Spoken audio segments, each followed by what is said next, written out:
choix du courage de Ryan Holiday. Le choix du courage vous aidera à répondre à l'appel du courage et à le cultiver au quotidien pour vous réaliser pleinement. Comme dirait Robert Greene, c'est un guide clair et inspirant sur la manière de développer la plus haute des vertus humaines. Les grands moments de l'histoire, qu'il s'agisse des premiers pas sur la Lune ou de la lutte pour les droits civiques et l'égalité, ont tous en commun le courage d'hommes et de femmes ordinaires. Des personnes qui ont osé prendre un risque et demander haut et fort « si ce n'est pas moi, alors qui le fera ?» Le livre de Ryan Holiday révèle les secrets de cette vertu fondamentale qu'est le courage, bien trop souvent réduite à la simple bravoure physique. À travers 60 enseignements et les parcours captivants de grandes figures historiques, leaders, militants emblématiques, de Charles de Gaulle à Malala Yousafzai, en passant par Martin Luther King, vous découvrirez qu'être courageux, c'est avant tout parvenir à faire le choix de ce qui est juste. C'est réussir à supplanter la peur pour défendre ses convictions. C'est faire preuve de créativité et de générosité. Pour accéder à ce livre gratuitement, n'hésitez pas à parcourir la description de la vidéo. Dans l'Antiquité, la vertu se composait de 4 éléments essentiels. Le courage, la tempérance, la justice, la sagesse. Pour l'empereur philosophe Marc Aurèle, ce sont les piliers du bien.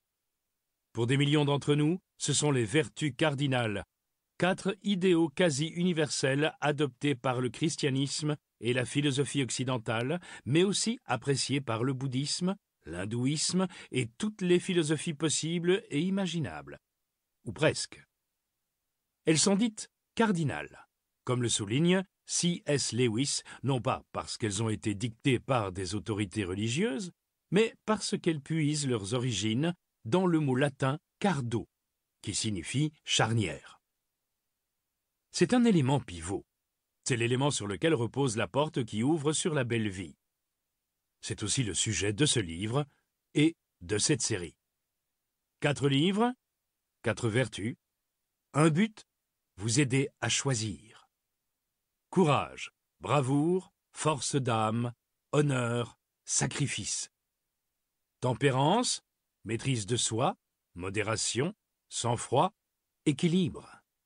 Justice, équité, serviabilité, fraternité, bonté, gentillesse. Sagesse, connaissance, éducation, vérité, introspection, paix. Ce sont les piliers d'une vie d'honneur, de gloire, d'excellence, dans tous les sens du terme. Des traits de caractère que John Steinbeck décrit comme étant plaisants et désirables pour leur détenteur et qui lui font accomplir des actes dont il peut être fier et satisfait. Ce « il » désigne toute l'humanité. Il n'y a pas de féminin pour le mot « virtus » dans la Rome antique. La vertu n'était pas masculine ou féminine. Elle était, tout simplement. Elle est toujours. Que vous soyez un homme ou une femme n'a pas d'importance.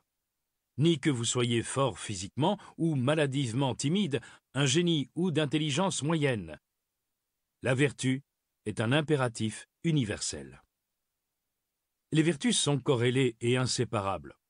Pourtant, chacune est distincte des autres. Faire ce qui est juste demande du courage, tout comme la discipline est impossible sans la sagesse de savoir faire le bon choix. À quoi bon avoir du courage s'il n'est pas appliqué à la justice? À quoi bon détenir la sagesse si elle ne nous rend pas plus modestes? Nord, sud, est, ouest, les 4 vertus sont une boussole. Ce n'est pas un hasard si les 4 directions d'un compas se nomment les points cardinaux. Elles nous guident. Elles nous montrent où nous sommes et nous aident à nous orienter. Aristote décrit la vertu comme une sorte d'art, un but à poursuivre tout comme l'on poursuit la maîtrise d'un métier ou d'un savoir-faire. C'est à force d'exercer leur art que les musiciens, les architectes et les autres artistes de tout genre deviennent bons ou mauvais, écrit-il. C'est dans les occasions où il y a des dangers à braver que nous prenons des habitudes de timidité ou de courage, que nous devenons ou lâche ou courageux. La vertu s'exerce. C'est un choix. Celui d'Hercule n'est pas un acte isolé. C'est un défi quotidien, un choix auquel nous sommes confrontés, non pas une fois, mais constamment, de façon répétée. Serons-nous égoïstes ou altruistes, courageux ou peureux, forts ou faibles, sages ou stupides? Cultiverons-nous une bonne habitude ou une mauvaise, le courage ou la lâcheté, la bénédiction de l'ignorance ou les défis de la nouveauté? Resterons-nous les mêmes ou évoluerons-nous? Choisirons-nous la voie de la facilité ou la voie juste? Introduction. Il n'y a pas d'acte dans cette vie qui soit si impossible que vous ne puissiez le réaliser. Votre vie entière devrait être vécue comme un acte héroïque. Léon Tolstoï. Il n'y a rien que nous apprécions tant que le courage, et pourtant, rien n'est plus rare. En est-il simplement ainsi? Ces choses sont-elles appréciées justement parce qu'elles sont rares?